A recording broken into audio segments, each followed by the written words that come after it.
Halo wak geng di seluruh dunia dimanapun kalian berada. Gimana kabarnya? Masih suka berak sampai sekarang? Bersama saya Ranger Merah. Kali ini saya akan menceritakan sebuah film Korea yang berjudul Midnight Runners, rilis tahun 2017. Film ini menceritakan dua orang remaja yang masih menjadi murid di akademi kepolisian. Namun di suatu malam mereka melihat seorang wanita yang diculik, dan mereka mencoba menyelamatkan wanita itu serta 20 gadis yang lain yang sudah diculik. Penasaran? Langsung saja ke alur ceritanya. Let's go. Film dimulai dengan penerimaan murid-murid kepolisian di program pelatihan polisi selama 2 minggu. Di sana terlihat pemuda bernama Park Ki Jun, kita panggil saja Asep, serta pemuda berkacamata bernama Kang Heol, kita panggil saja Ucok. Di sana juga banyak murid yang diterima di program pelatihan sebelum masuk ke akademi kepolisian. Mereka pun berpisah dengan orang tua mereka dan berjuang selama 2 minggu agar bisa diterima di akademi.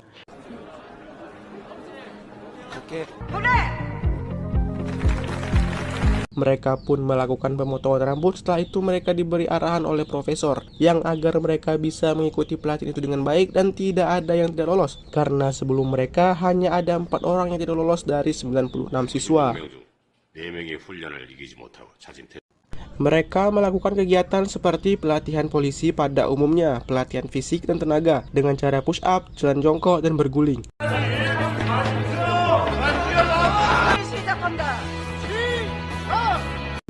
Mereka juga harus bangun pagi dan lari pagi. Setelah itu mereka mendapatkan pelatihan dalam memanjat dengan sebuah tali. Selama 2 minggu mereka diberi latihan dan dipilih siapa yang berhak masuk ke akademi. Di pelatihan final mereka melakukan lari menaiki bukit dan kembali ke markas selama 1 jam.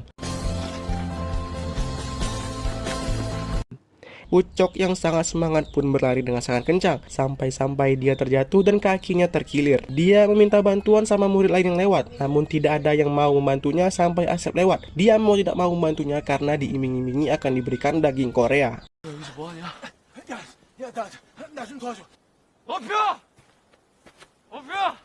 Karena Asep harus menggendong Ucok, mereka lewat dari waktu yang sudah ditentukan. Namun dengan alasan kaki Ucok terkilir dan tidak ada yang mau membantunya, kepala di pelatihan itu pun marah dan menyuruh semua peserta untuk lari kembali menaiki bukit kecuali mereka berdua, karena tidak ada satupun orang yang mau membantu temannya ketika sedang kesulitan. 두 사람이 업고 있는 거 본 사람 거수. 네, 니들은 시간 안에 들어왔어도 다 실패다. Setelah pelatihan panjang yang melelahkan, mereka semua pun sampai di akhir kelulusan. Mereka menuju akademi kepolisian dengan rasa bangga di setiap siswa dan mengucapkan sumpah polisi. 2 tahun setelahnya, kini mereka sudah berada di akademi kepolisian dan sisa 2 tahun lagi untuk menjadi polisi sesungguhnya. Para murid sedang melakukan ujian tulis serta pelatihan silat. Namun di pelatihan silat itu Asep hampir tertawa karena instrukturnya.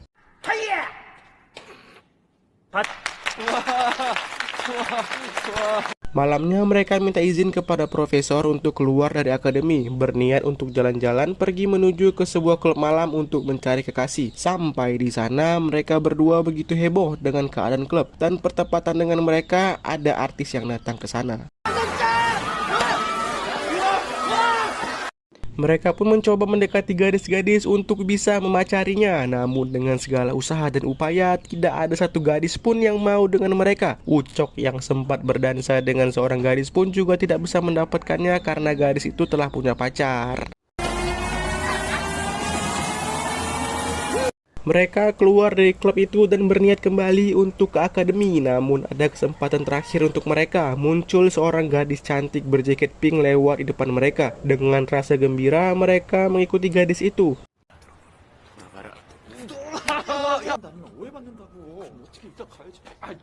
Namun saat mereka sedang beradu suit, gadis itu pun dipukul sampai pingsan dan dia diculik. Asep dan Ucok pun mengetahuinya dan mereka mencoba mengejarnya, namun mobilnya tidak terkejar karena terlalu kencang.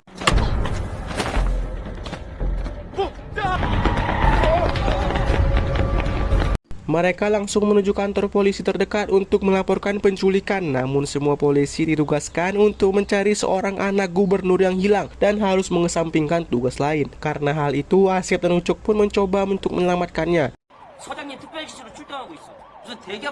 Mereka kembali ke TKP untuk mencari bukti di sana. Mereka pun menemukan kantong plastik yang berisi topoki yang beku. Mereka mencari di semua tempat penjual topoki untuk mengetahui gadis itu, sampai mereka mendapatkan tempat kerja gadis itu. 형 길쭉하잖아요. 제 거 아닙니다.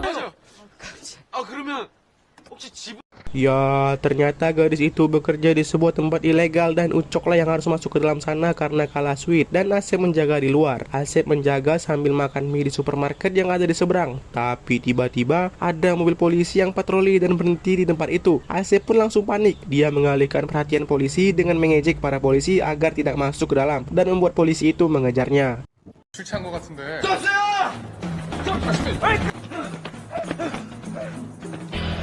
Di dalam, Ucok mendapatkan pembersihan telinga, namun dia sadar akan niatnya masuk ke dalam sana. Dia menanyakan tentang seorang gadis yang diculik yang bekerja di sini. Ternyata gadis itu bernama Yungjung. Dia telah kabur dari rumah dan tinggal bersama dengan kekasihnya. Ucok pun mendapatkan alamat tempat tinggal Yungjung.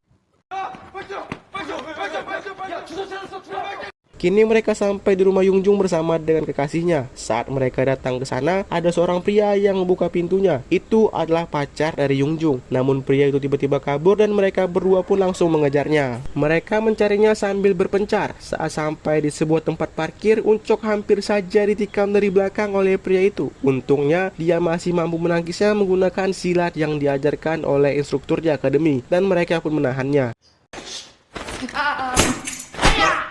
Setelah tertangkap, ternyata kekasih Yungjung telah menjualnya dengan bayaran yang mahal. Mereka minta alamat dari pria yang membelinya, serta mengikatnya di tiang. Mereka pun pergi ke sebuah daerah bernama Dairemdong. Daerah itu hanya ditinggali oleh orang Cina dan Korea, dan di sana tingkat kriminalitas juga sangat tinggi. Pembacokan terjadi di mana-mana sampai polisi aja takut patroli di tempat itu. 사는데 밤에 칼부림도 많이 나요.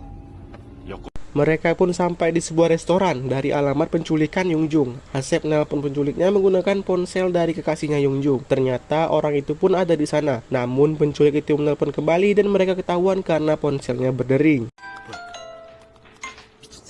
Tempat duduk mereka kini didatangi dan kepala mereka pun dipukuli oleh para penculik Yungjung. Namun akibat tidak tahan, mereka pun mengajar penculik itu sampai tumbang semua.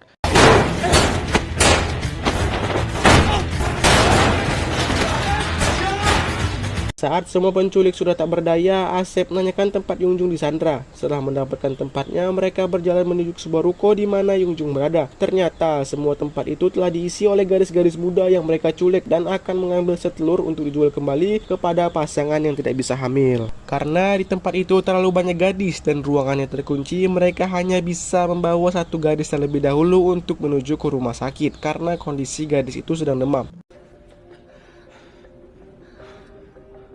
Namun saat sampai di bawah, anggota dari penculik lain sudah sampai dan mengepung mereka. Ucok pun mencoba menahan, namun bos dari penculik itu juga muncul dan dengan mudahnya dia mengalahkan Ucok dan Asep. Karena mereka sempat tidak sadarkan diri, kini mereka sekarang sedang digantung. Ucok yang sudah bangun pun mencoba membangunkan Asep. Setelah terbangun, Asep mengangkat tubuhnya dan bisa lepas dari ikatan itu dan terjatuh dengan keras. Saat mereka berdua bisa lepas, mereka keluar dengan perlahan karena seluruh penculik itu tidur di sana untuk menjaga mereka. Namun saat berjalan perlahan, jam Asep berbunyi dan membangunkan mereka semua. Untungnya mereka bisa lolos dan berlari sampai ke kantor polisi.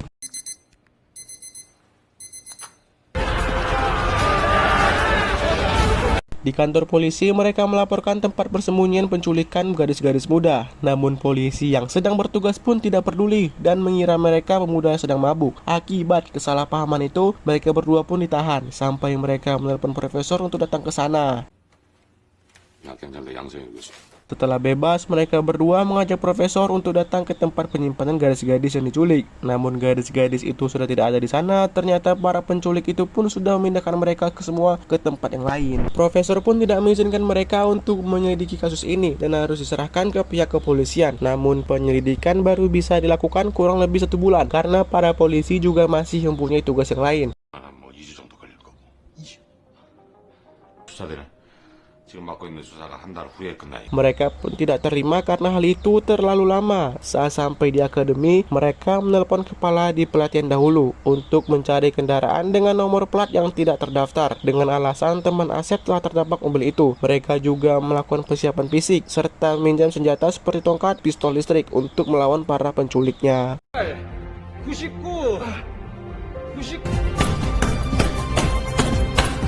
Besoknya, para penculik itu telah sampai di rumah sakit kandungan dan membawa semua gadis-gadis untuk mengambil sel telur mereka. Asep dan Ucok juga sudah ada di rumah sakit itu sedang melakukan persiapan. Di parkiran, mereka menghajar penculik itu dengan jumlah yang banyak. Pertarungan mereka pun sangat mengerikan dan mereka berdua mampu menghajar semua penculik itu walaupun tangan dari Ucok harus terluka.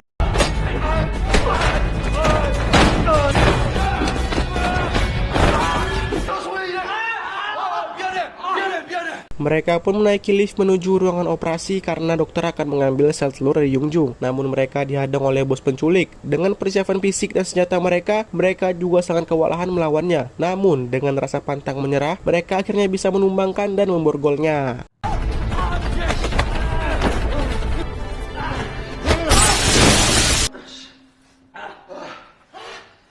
Mereka akhirnya bisa menghentikan operasi itu, serta kepolisian juga datang ke sana untuk menangkap semua penculik dan membebaskan 20 gadis yang diculik. Namun mereka berdua harus disidang terlebih dahulu karena masih di bawah pengawasan akademi kepolisian, serta tidak mendapatkan izin untuk melakukan penyelidikan. Salah satu kepala polisi pun meminta mereka untuk dikeluarkan dari akademi karena telah menyebabkan korban terhadap para penculik. Namun untungnya profesor yang membela mereka dan masih bisa melanjutkan belajar di akademi, namun harus mendapatkan hukuman 500 jam kerja bakti. Saat kerja bakti itulah mereka berjumpa dengan Yungjung yang datang ke kantor akademi untuk berterima kasih kepada mereka. Dan mereka berdua malah rebutan untuk mendapatkan pelukan dari Yungjung serta berlomba untuk dekat dengan Yungjung. Tamat ending yang beradrenalin. Terima kasih buat yang telah menonton. Sampai jumpa lagi di video berikutnya. Bye bye.